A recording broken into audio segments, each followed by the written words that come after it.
It's extremely important to take care of your baby's teeth even if they are just milk teeth. We'll fill you in on all the dental care tips right away. Before the little chompers start teething, use a wet cloth to wipe their gums. This helps kill any bad bacteria. When the teeth start popping up, start using a bit of toothpaste on an infant's toothbrush and gently brush. At about 2 years in, your child should be able to spit the toothpaste out. Don't use too much toothpaste and make sure they don't swallow it. Don't ever leave the baby's bottle in the mouth at night. The sugar content can cause caries. This is called baby mouth. Ensure your kid starts flossing and brushing twice a day from a young age.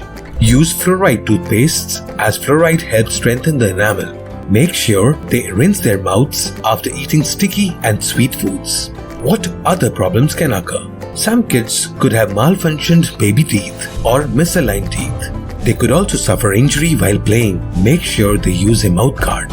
When should you start visiting a dentist? Before the baby turns 1, it is recommended to start your visit. Starting visits early will reduce any fear they have about the scary dentists as well. For older kids, any alignment problem can be identified at the early stages. Kids can get braces early so they don't suffer later. They look more aesthetically pleasing these days as well. Remember these tips, as good dental health is important for protecting your child's smile. It's extremely important to take care of your baby mouth.